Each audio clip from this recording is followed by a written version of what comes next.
Good evening. You're now watching TVS Nightline. I'm Muhammad Yusuf, and let us begin with our top story.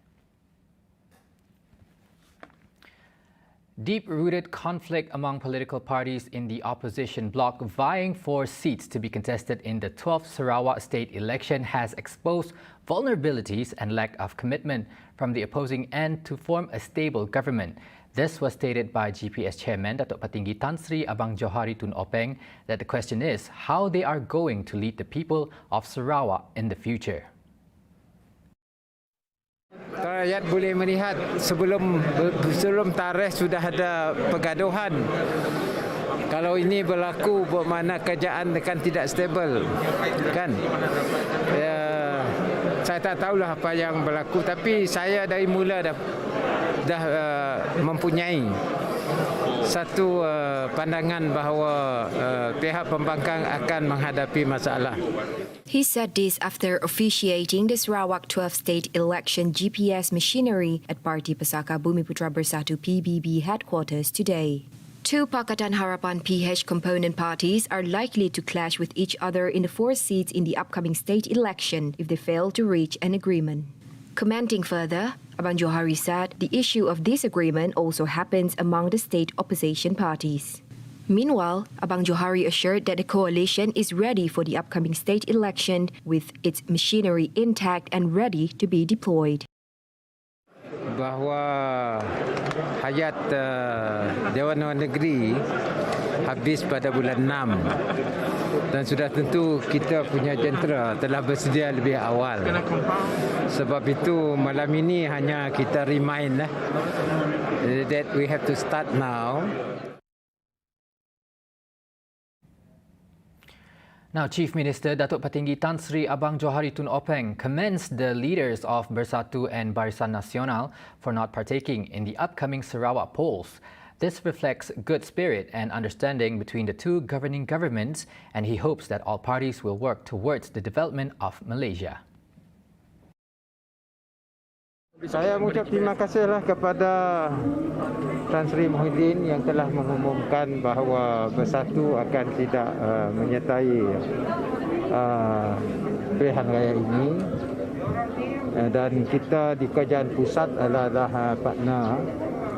Begitu juga pengumuman daripada Tan Sri Anwar Musa di mana Barisan Nasional akan tidak meletakkan jawatan calonnya dalam pilihan raya datang. Jadi ini adalah semangat yang baik di kalangan kita, khususnya kita ada wakil di kerajaan pusat di mana Bersatu ada di sana, UMNO, PN pun ada di sana. Jadi saya mengucap terima kasihlah kepada kedua-dua Barisan Nasional dan juga Bersatu. Dan saya yakin mereka faham dengan politik Sarawak. Biarlah orang Sarawak menentukan apa yang berlaku di Sarawak, dan kita boleh menjadi partner dalam gabungan Malaysia untuk membangunkan negara. When asked regarding Pakatan Harapan's decision to use their component parties' respective logos, Abang Johari brushed it off. Biarlah itu dia punya business, not my business. Chairman of Gabungan Parti Sarawak GPS, Datuk Patinggi Tan Sri Abang Johari Tun Openg has announced that Kennedy CHUKPAI UGON will be defending the N66 MURUM seat. CHUKPAI is the most winnable candidate for the seat, and Abang Johari hopes voters will be supporting him so that the constituency can continue to be developed. Jadi Tuan Kennedy itu bolehlah saya confirm begitu. Nya akan jadi manok sabung kita di situ. Dan kita dukungnya, kita nyokong saya. Kita nyokong GPS, dapatlah kita melanjutkan plan yang ada untuk Sungai Asap termasuk Belaga. Meanwhile, Kennedy have also confirmed the good news when met by reporters. Saya akan diberi kepercayaan untuk mempertahankan kursi ini pada PRN yang ke-12 ini. Previously, Kennedy won the 11th state election with a majority of 2,200 votes in a four-cornered fight against candidates from Parti Keadilan Rakyat PKR, Democratic Act Party DAP and Bebas. In the same development, Belaga would be transformed into a tourism destination under Bakun's development plan, as the state government have strategized the matter under its post-COVID-19 recovery strategy that will last until 2030. Kita mempunyai rancangan jangka panjang untuk kawasan Belaga dan juga kawasan Sungai Asap, kerana ia berdekatan dengan Bakun. Sebenarnya kita tahu bahawa Bakun ini jangka panjangnya boleh dibangunkan sebagai satu pusat pelancongan, kerana ia macam man-made lake dan kawasannya begitu meluas, dan kerajaan negeri dalam rancangan Malaysia ke-12 melalui URDA kita telah mengenal pasti beberapa tempat untuk jadi tarikan pelancong. For the plan to be successfully executed, Abang Johari added, it is important to establish relevant infrastructure and connectivity. On to the next development. There is no reason for the people to turn their back on the government, especially for Sarawak. For the upcoming 12 state elections, Sarawakians need to be wise in determining who will lead the state. Dato' Amar Awang Tengah Ali Hassan said Sarawak voters need to look back at what happened in the past 22 months under the Pakatan Harapan PH government. The Parti Pusaka Bumiputra Bersatu PBB Deputy President also said Sarawakians should take an example from the recent Melaka state election and not be mistaken of choosing a party that is no longer relevant. Menyedari pengalaman-pengalaman yang masa-masa pemerintahan Pakatan Harapan. Jadi ini adalah suara rakyat. Jadi kalau di Semenanjung mereka tolak 100% PKR, tak ada pun satu kursi yang menang. Ya. DAP pun berapa ya yang dia menang. Jadi takkanlah kita orang Sarawak nak bagi sokongan kepada parti-parti yang sudah tidak ada mendapat kesokongan di Semenanjung Malaysia. Awang Tengah says the people have lost their confidence towards the opposition parties. Dan kalaupun mereka berdiri atas platform yang berasingan, sama juga. Diorang ini sama juga. Jadi kita tak boleh percaya dengan mereka. Untuk memastikan kestabilan politik di negeri ini dan keutuhan kerajaan dan memastikan negeri kita maju dan menjaga segala kebajikan masyarakat. Tidak lain tidak bukan hanyalah melalui gabungan Parti Sarawak GPS ini. Meanwhile, Awang Tengah says although the SOP set for the election is a challenge and a new norm, the party machinery is ready. Right. Sarawak revenue has increased by 7 billion ringgit as Petronas remunerate the 5% oil and gas tax to Sarawak. Senadin incumbent Datuk Sri Lee Kim Shin said the state government under GPS ruling party is determined to undertake the rights of Sarawak under the Malaysia Agreement 1963, such as the oil and gas tax, and the revenue has been channeled back to the state development. Kerajaan Sarawak juga berusaha dengan gigih untuk mendapat balik segala hak-hak Sarawak di bawah rancangan Malaysia atau di bawah perjanjian Malaysia 1963. Ya. Misalnya hak minyak kita, gas kita. Ya. Kita telah berjaya mengenakan cukai jualan atas minyak kita. Jualan minyak kita, gas kita. Di mana Petronas telah pun kena bayar 5% jualan minyak dan gas. Dan dalam 3 tahun ini kita telah mendapat lebih 7 bilion itu semua. Ya, tahun pertama kita hampir yang 4 tahun lebih 3 bilion. Ya. Lee added that a stable government is important in order to achieve Sarawak as a developed state by 2030. Ya, untuk demi masa depan kita mesti ingat apa yang penting, apa yang rakyat kita mau melihat dan menikmati. Ya, saya percaya kita semua mempunyai satu hasrat yang sama. Kita mau melihat Sarawak kita terus maju, mempunyai pelbagai pembangunan, taraf hidup rakyat boleh dipertingkatkan, kawasan-kawasan bawah mana dan pedalaman mereka juga mempunyai kemudahan yang baik, ada jalan, ada air elektrik, ya. Dan penting sekali taraf kehidupan dapat meningkat. The Domestic Trade and Consumer Affairs Ministry KPDN HEP is targeting more than 15,000 rural entrepreneurs nationwide to utilize e-wallet by 2022. To achieve this milestone, its Minister, Datuk Seri Alexander Nantalinggi, said his ministry will be collaborating with local authorities in every state. Such move was to ensure traders in rural areas are not left behind and to get them more involved in conducting businesses online. Nanta said this during the launching ceremony of the Sarawak Retail Sector Digitalization Initiative earlier today. Based on the data provided by the Department of Statistics Malaysia, e-commerce transaction revenue had jumped 30% to 254,000.6 billion in the first quarter of this year. On a similar note, Bank Negara records shows an increased usage of e-wallet from 300 million ringgit in 2019 to 600 million ringgit in 2020. Nanta attributed the increase as a reflection of the level of acceptance for cashless transactions in Malaysia. Currently, a total of 1,734 entrepreneurs in Kapit have registered their businesses with e-wallet providers.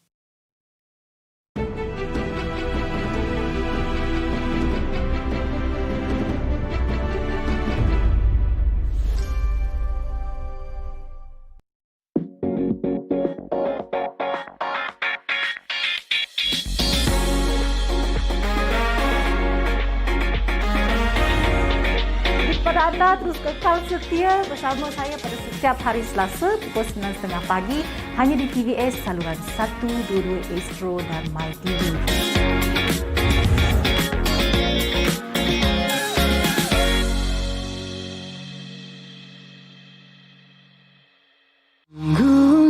We are able to find the in-between. We meet in the middle, even though we are so different. They support whatever each other like. I think that is the biggest keistimewaan, other than the fact that we are Chinese and Malay. It has to come with a lot of understanding from kedua-dua pihak keluarga. You know, you can never kira who win more, who win less, who we go whose way more and whose way less. Saksikan Merami Cinta hanya di TVS saluran 122 Astro dan My TV.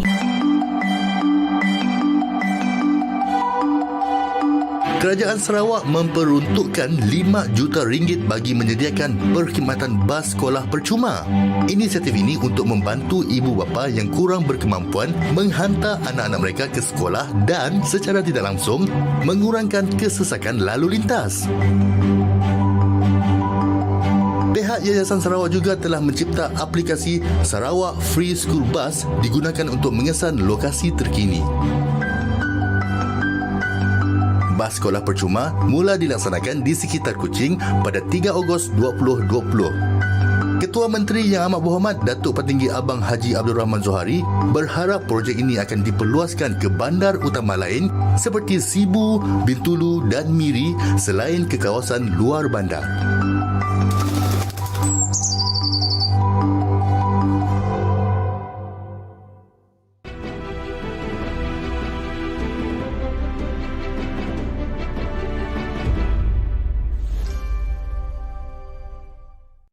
Welcome back. Now, the Sarawak State Disaster Management Committee, or SDMC, has improved the procedures for entry into Sarawak from other countries following the detection of a new COVID-19 variant known as the Omicron or B1.1.529 by the World Health Organization (WHO). SDMC in a statement said foreigners with a history of travel within 14 days to Botswana, Eswatini, Lesotho, Mozambique, Namibia, South Africa and Zimbabwe are not allowed to enter Sarawak temporarily. According to the statement, Malaysians and permanent resident pass holders who return to Malaysia from those countries are allowed to enter Sarawak by making an application through the Enter Sarawak system. Additionally, they must also undergo a 14-day compulsory quarantine at the designated quarantine station at the first point of entry to Malaysia, regardless of vaccination status, and home quarantine is not allowed. They are also not allowed to transit to other destinations until they have completed undergoing the quarantine period and have a negative RT-PCR COVID-19 test result on the 12th day before being released from quarantine. SDMC also informed that travellers from abroad must report their travel history to the staff at the airport, and failure to do so may be subject to legal action. Meanwhile, Sarawak today recorded 158 new COVID-19 cases. The cumulative tally of cases in Sarawak now stands at 250,524. No COVID-19 fatalities were recorded today.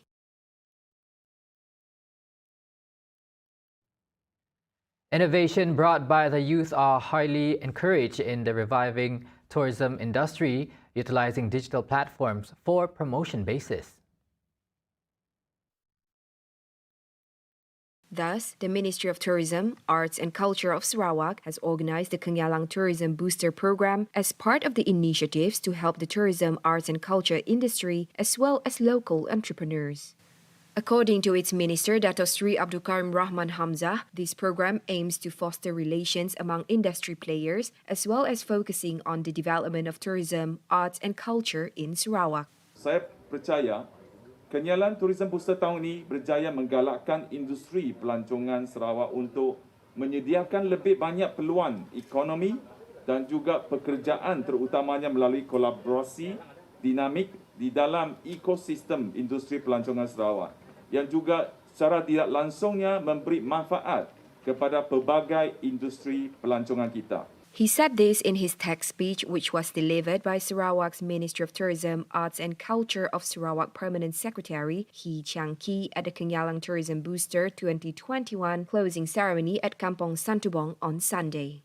Chiang Ki added, the Tourism Booster is also aimed at encouraging youth participation in promoting local tourism spots. Jadi kita harap program ini dapat diadakan juga pada tahun-tahun yang akan datang dan juga di tempat-tempat lain yang kita cuba menggalakkan pelancongan tempatan. The two-day event is jointly organised by Koperasi Belia Innovative Sarawak or KOBIS and BIMP EGA Young Entrepreneurs Chamber BYEC. So, Kenyalang Tourism Booster bermatlamat adalah untuk mengenal pasti potensi-potensi di sesuatu tempat, macam last year di Lunduk dan tahun ini di Ramai. So, sepanjang permulaan program ni kita akan mengenal pasti apakah potensi yang boleh dinaikkan. Lepas tu kita akan mengenal pasti usahawan tempatan, khususnya golongan muda lah, golongan muda yang bersemangat, yang nak polah sesuatu event ke dan sebagainya, dan kita bagi suntikan ilmu, kerjasama dan juga keupayaan daripada sudut kerjasama bersama agensi. With the theme digital, virtual, online and hybrid community, the program featured activities such as patank, theatre performance and auto show. In a related matter, Sarawak's Ministry of Tourism, Arts and Culture has welcomed the decision to increase additional flights to Sarawak as announced by the national carriers Malaysia Airlines and AirAsia on Saturday. It added that this decision is timely due to the upcoming festive and year-end period and will help in reducing the cost of airline tickets. Kita mengucapkan terima kasihlah kepada kerajaan, khasnya Kementerian Pengangkutan dan juga AirAsia dan juga MAS dan airline yang berkaitan. Sebab telah meningkatkan dari 226 flight seminggu ke Sarawak ke 300 lebih, ya. Jadi ini memang adalah satu berita baiklah untuk para pelawat mahupun anak-anak Sarawak yang nak balik kan, khasnya tahulah sekarang kita approach Christmas ataupun tahun baru ya. Jadi sedikit sebanyak telah menurunkan harga tiket penerbangan. Jadi ini memang menggalakkan bukan untuk orang tempatan tapi juga untuk para pelawat yang nak datang ke Sarawak ya. Previously, it caused a rife on social media after the cost of a one-way ticket from Kuala Lumpur to Kuching cost an exorbitant 1,000 ringgit. Following the complaints, the Ministry of Transport has urged all airline operators to reduce the ticket price to Sarawak as soon as possible. The additional flights also followed the decision of the Sarawak Disaster Management Committee and the Ministry of Transport Sarawak, which decided to increase the flight frequency to the state. Now, the economic activity of Sarawak's rural residents continues to be strengthened through digital platforms such as the Malaysian Family Digital Economy Centre or PEDI. According to the Communications and Multimedia Minister Tan Sri Anwar Musa, PEDI aims to boost the socio-economic of the local community and provide exposure to the community, especially rural entrepreneurs, on digital skills. Ini adalah satu konsep di mana setelah kerajaan memberikan tumpuan kepada penyediaan prasarana, kita hendakkan pada penglibatan dan penyertaan rakyat dan juga kegiatan ekonomi, terutamanya di luar bandar lah, untuk memasarkan produk mereka dengan menggunakan platform e-commerce yang sedia ada. Commenting further, he said that the government also distributed a part of the allocation to enable each PEDI to implement their own program. Apart from that, the government also provided an advisory panel and PEDI partners to encourage the local community to make full use of the services at the centre. Setiap PEDI akan diberikan peruntukan untuk program sekitar 40 ke 50 ribu tetap satu PEDI. Daripada SKMM dengan 30 juta kita harap dapat kita reservekan untuk diberikan kepada PEDI yang menganjurkan aktiviti dan ia memerlukan input daripada rakan PEDI sebab setiap PEDI itu ada telcos atau yang membimbing ya. Macam di sini TM, ada tempat lain lagi, ada yang Selcom, ada yang Digi. Kita nakkan penglibatan syarikat-syarikat berkenaan untuk bersama dengan MMC dan juga MDEC ya. Anwar added, to date, the country has about 800 PEDI centres nationwide and the number is expected to continue to increase from time to time. The frequency of Maswing's flight for all routes involving Limbang in Sarawak is expected to return to normal from December 1st. Currently, air services to and from Limbang has to be reduced due to the border issues involving Malaysia and Brunei, which was closed due to the COVID-19 pandemic.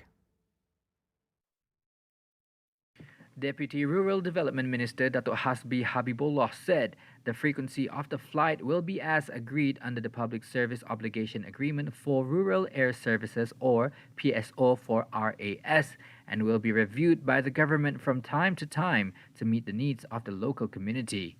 Meanwhile, commenting on the sharp increase in the price of domestic flight tickets, Hasbi said he hoped the price would reduce when the frequency of flights returned to normal from December 1. Adding to that, he said from December 1st, the frequency will be back to normal, which means that in a week, the frequency of routes to Miri Limbang will be back to 21 flights, Kuching Limbang 3, Limbang Lawas 2, Kota Kinabalu Limbang 3.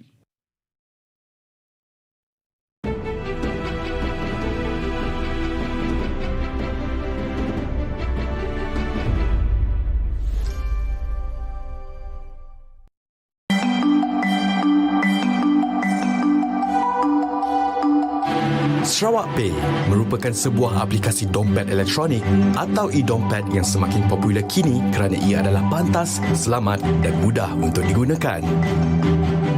Sarawak Pay memudahkan pembayaran tanpa perlu mengeluarkan wang tunai. E-dompet ini dijamin selamat kerana ia diselia oleh Bank Negara Malaysia. Ia bukan sahaja e-dompet pertama di Sarawak, tetapi juga e-dompet pertama yang dilaksanakan di Malaysia oleh sebuah kerajaan negeri. penggunaan e-dompet dijangka akan menjadi pemangkin keuangan pada masa depan dari segi pengurusan wang serta transaksi yang selamat dan pantas. Inisiatif ini merupakan salah satu langkah strategik bagi memacu Sarawak ke arah ekonomi digital.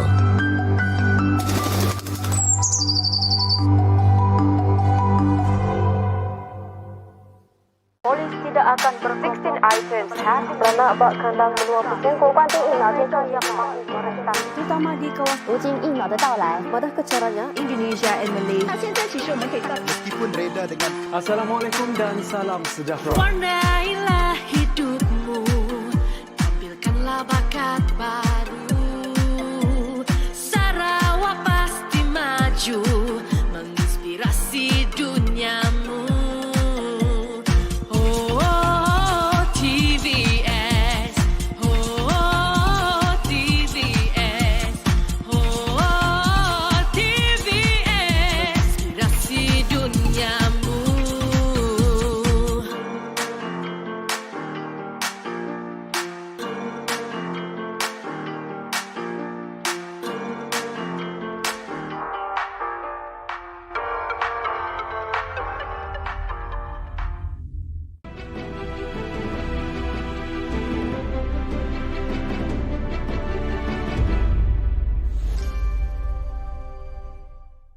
Welcome back.